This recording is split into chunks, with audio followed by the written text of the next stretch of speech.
Hi, I'm Stu from HiveMind Automation and welcome back to the Hive.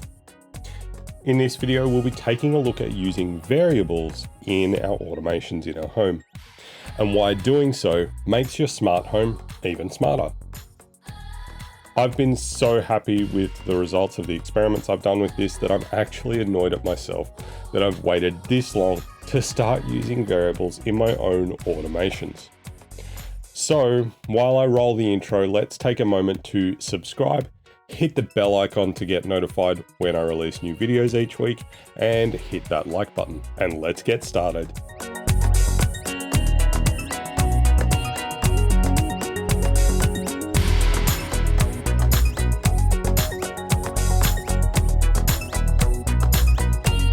So something I mentioned in my 7 reasons to automate your home video was about using home automation to adjust the lights so we don't destroy our retinas when we walk into the kitchen at 3 a.m. for a glass of water.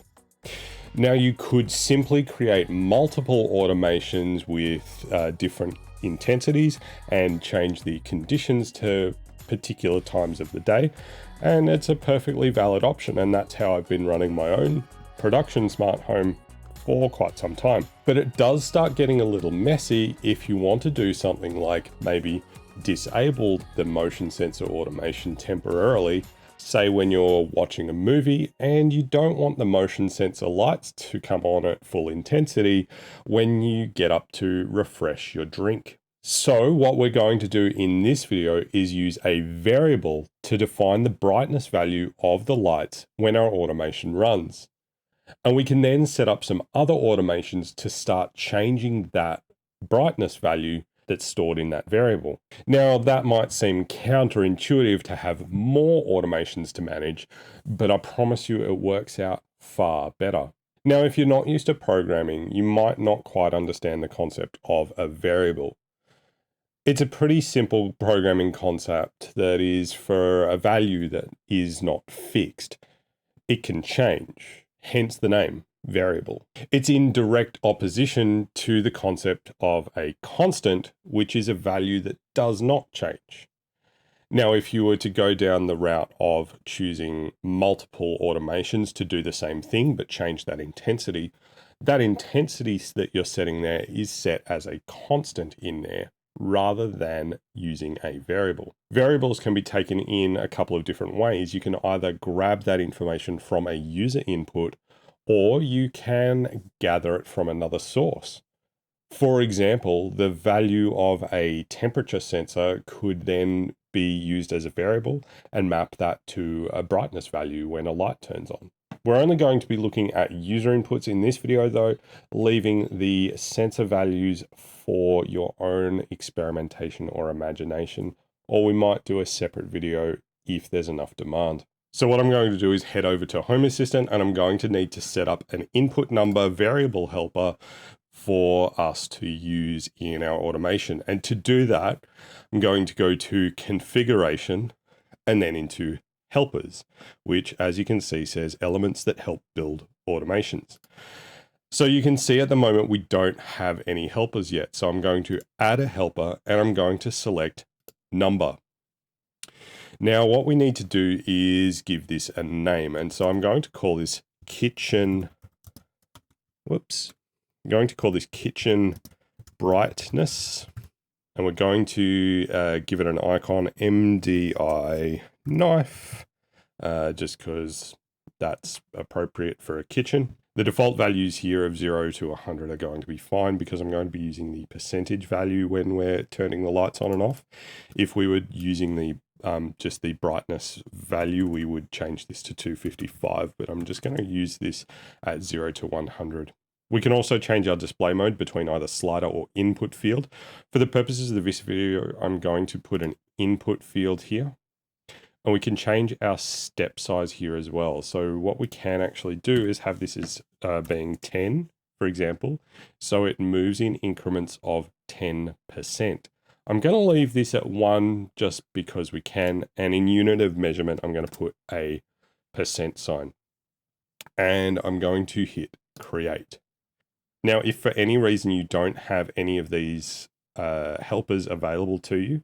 What you can do in your configuration.yaml file, if my VS Code integration loads, if we go to configuration.yaml, this default config flag will actually make sure that you've got the input helpers available to you. So if we go back to our configuration and helpers, we've got our kitchen brightness helper in here. And if we pop back to our overview now, and I'll scroll through here, and we've got our input number here and kitchen brightness, and we can now change that between 0 and 100%, and we can't go higher, but we can go down, and we can just click this here if we want to go up and down.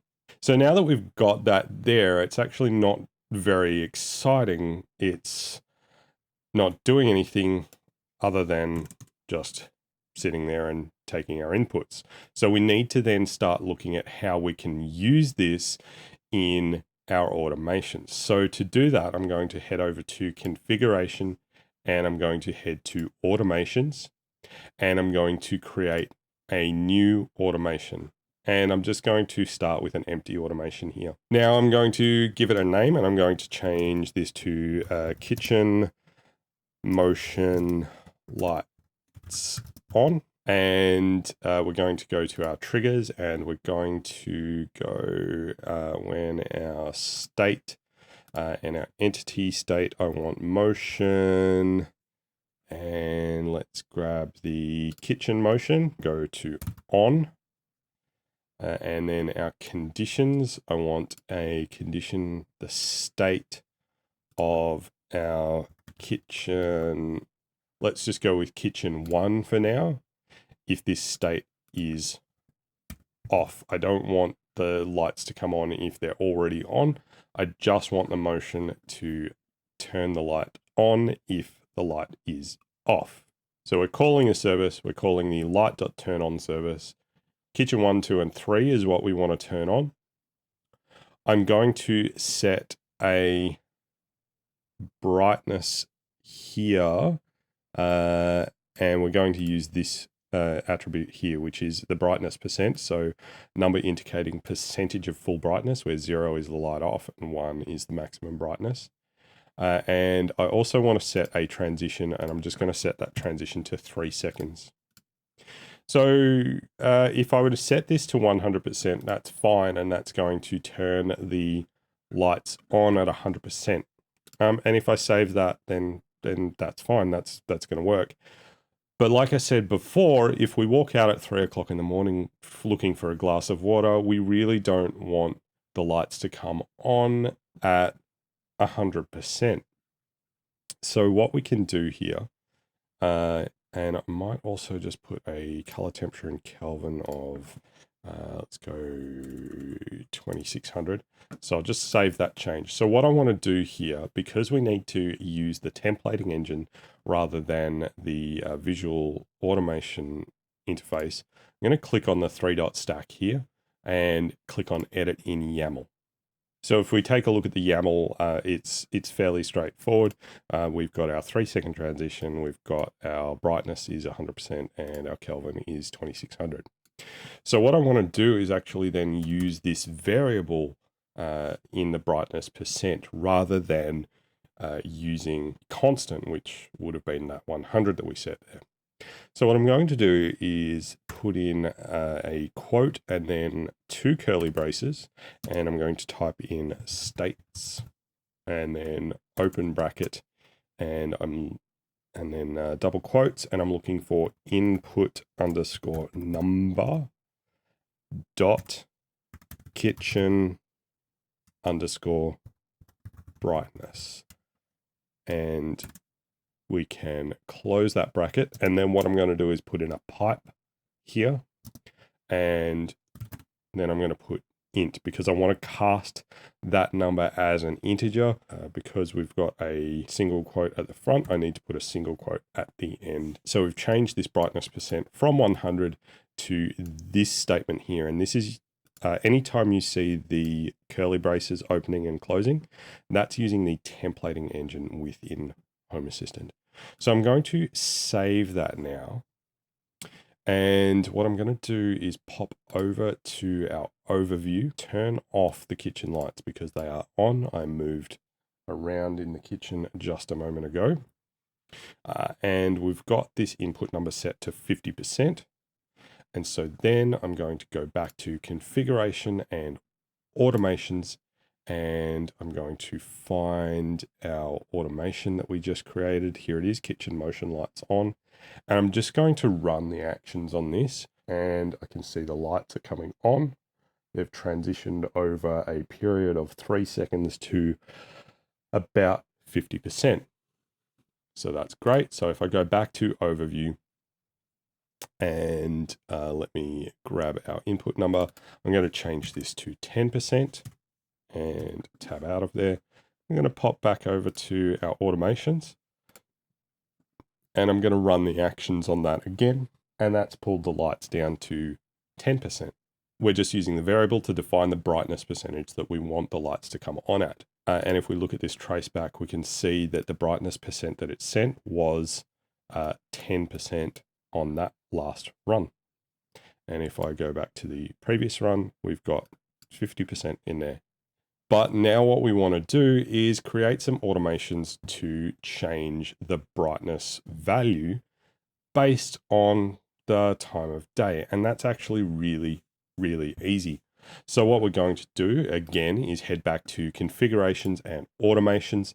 I'm going to add an automation, start with an empty automation, and I'm going to go set kitchen brightness 100% daytime. I'm going to start putting at the very front the name of the area that we're affecting, just to help me sort my automations out when I'm looking at them, because what I've noticed, especially in production, is that my automations are getting quite large and there's not really a nice way to sort them. So if I put the name of the area at the front, because they sort alphabetically, that will give me a nice way to figure out where everything is. Okay, so our kitchen set brightness 100% daytime, and our trigger is going to be time.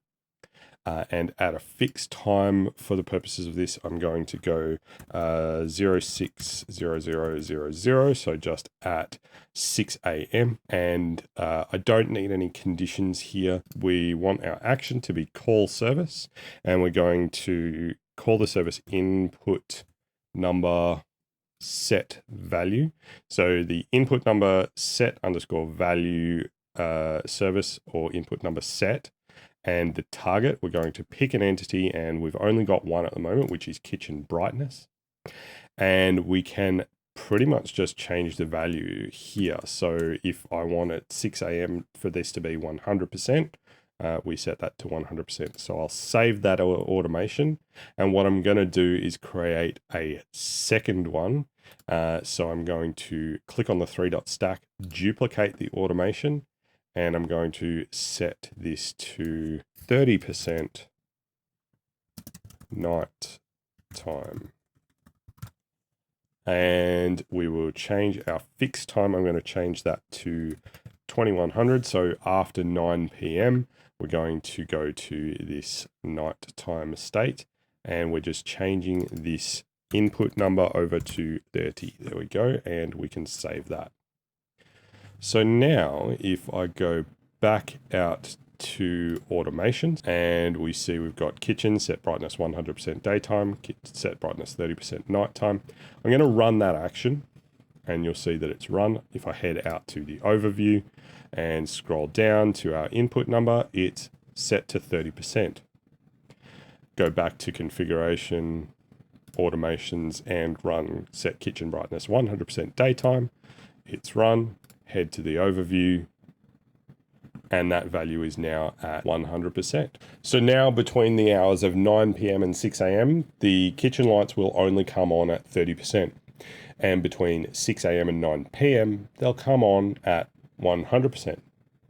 So what if we want to change the brightness when the lights are already on? Well, what we're going to do is add yet another automation, and this time what I'm going to do is we'll go to configuration, automations, and we'll add an automation. start with an empty automation, and again I'm going to add my prefix here of kitchen, and we're going to go change. Now all we want to do here is if we change the brightness input number, we want that to reflect on the kitchen lights if they're already on. So our trigger is going to be state, and the entity we're looking for is kitchen brightness. So we've already got this kitchen brightness input number here, and we don't actually need to enter anything else here, because if we don't define the from or to fields here, any change on this input number kitchen brightness state is then going to be the trigger. We're going to add a conditional because we want the state of the kitchen lights to be on. So I'm going to go just with kitchen light 1 for now, and we want this state to be on. So if the lights are on and the kitchen brightness changes, so that input number changes, we're going to call a service, and we're going to go with light.turn on, and we're going to again use the same kitchen lights, and we're going to set the transition to 3 seconds. We're going to set our color temperature in Kelvin to 2600, and our brightness in percentage we're going to enable there.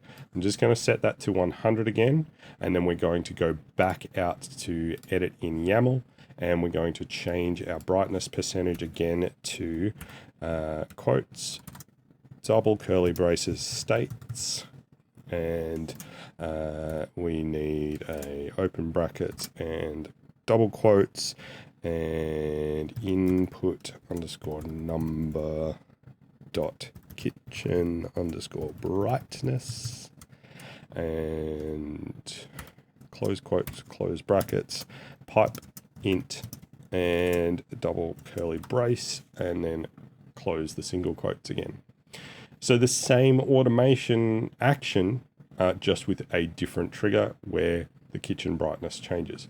So now if I save that automation, what's going to happen if I go to the overview and let me turn my kitchen lights on, because they are currently off. So I'll turn those 3 lights on. The brightness is currently at around about 10%, because that's where we had it before. So now what's going to happen if I change this to 30, I can see that they have just increased in brightness. If I change this to 100, and they have transitioned up to full brightness. So this also then means that if we have our automation run, so when we change over to nighttime, if the lights happen to be on at 100% at that time and this automation runs, it's going to bring our lights down to 30%, and that could be a nice thing. You know, you can obviously choose not to create this change brightness on an input change if you wanted to not have that, but I think it's a particularly nice thing. And it also then means as well, because we're using our kitchen brightness here when we trigger the motion sensors, at any time throughout the day, we could change this to whatever we want. And for the remainder of the day, until one of the automations that sets that brightness value changes this value, we'll only ever get that kitchen brightness. And like I said before, say if you're watching a movie, maybe you want to set that kitchen brightness to 10% when you're watching a movie. The last thing I want to mention here is the potential to use more than one variable in the automation. And to illustrate this, I've created a second input number, and I'm using the slider here, and this is the kitchen transition input number, and we can just move that slider in between 0 and 30 seconds. So what we can do with that, if we head back to our configuration automations and grab the kitchen motion lights on, and I'm just going to edit that And I'm just going to add my header in there so it's easier to find. So we don't need to change the triggers or the conditions. So what I'm going to do is change our transition from 3, which is the constant that we set it to before, and we're going to do exactly the same thing. So we're going to go to states and input underscore number dot kitchen underscore transition, and pipe that as an int and close that out. And I'm just going to copy this as well because I want to put this in the other automation, the one that changes the brightness when we move the brightness number. And we could also reasonably put in a slider for our Kelvin and then do things like change that throughout the day. And I'll talk about that a bit more later. So I'll hit save on that. I'm going to go back out to automations and I'm going to go into our change brightness on input change. And I'm going to modify this YAML here, paste that back in there and hit save. So invalid template, syntax error, unexpected. I forgot to put in a close bracket here. So let's save that, go back out and fix that on this one here. So paste and close bracket and change our name and save that. Okay, so now what's going to happen is if we run the automation, our transition number here is also going to affect things here. So I've just changed that transition to 10 seconds. If I set this to 100 and tab out, the lights are transitioning and they're transitioning an awful lot slower than they did when this slider was at 3 seconds, or we had the hard-coded 3 seconds in there. I'll change that down to 1, and I'm going to change this to 10%, and yeah, that was really quick to change those lights over. Now, if you wanted to here, you could also use an input number variable in any of the other fields for the action, like the color temperature, for example, and then you could have the color temperature change based on the time of day, exactly like we do with the brightness. And there's some suggestion in the biohacking and natural medicine communities that changing the color temperature of lighting can have an effect on your wakefulness and productivity. The theory being that blue spectrum light, like what you see in a cool white lamp, suppresses the production of melatonin, the sleep hormone. And adjusting lights to a warmer white past a certain time of day may actually help you to sleep better. Maybe we'll take a look at some of that biohacking and color temperature stuff in a later video. So there's a couple of ways that we can use variables in our Home Assistant automations. As I mentioned, you could also use the value of one of your sensors as a variable in your automation. It's just a case of changing the entity that you're reading from when using the templating engine. Bearing in mind that there may be some maths required to map one value to another. For example, mapping rainfall in millimeters to color temperature will require some multiplication. I don't know why you would want to do something like that, but if you wanted to, you absolutely could, and I'm not going to stop you. Or, as I said, you could start using variables in conditions or triggers of your automations as well. An example would be having the trigger for an automation be having a sensor value raise above the value of your variable, like what I have in the ensuite bathroom, and the humidity raises above 80%. This could then allow you to fine tune your automations while you're living with them and have them behave differently depending on additional factors like seasonality.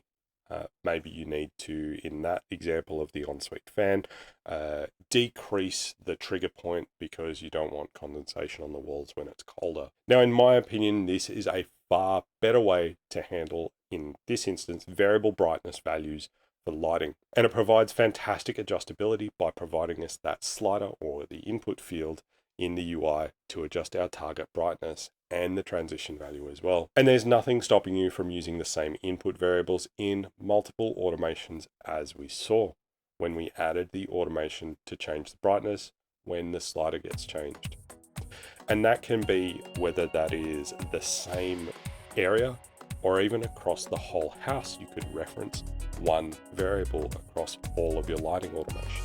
I'll be exploring some of the other helpers in the future, like the date or time helper and the counter helper, and even the timer helper looks really interesting. When I've figured out fun ways to use them, I'll be sure to make videos about them so that you can join in on the fun. That is all we have for this video, and I do hope that it helped you in your home automation journey. Be sure to comment down below with how you're planning to use variables in your home, and if you've got any home automation ideas that you'd like to see me cover in a future video. Don't forget to follow HiveMind Automation on Twitter, Instagram, and Facebook. Those links are in the video description down below. If you like this video, hit the thumbs up button to give it a like. That does help me out a lot with the YouTube algorithm. Share this video with your friends and family, and if you're not already subscribed, please consider subscribing now. And while you're at it, hit the bell icon to be notified when I release new videos each week. Lastly, if you enjoy what I do here and you want to help to support the channel, there is a Buy Me a Coffee link in the video description down below. All contributions through Buy Me a Coffee are put towards making more and better content for you to enjoy. Thank you so much for watching. I'm Stu from HiveMind Automation, and I'm looking forward to seeing you next time. Bye for now.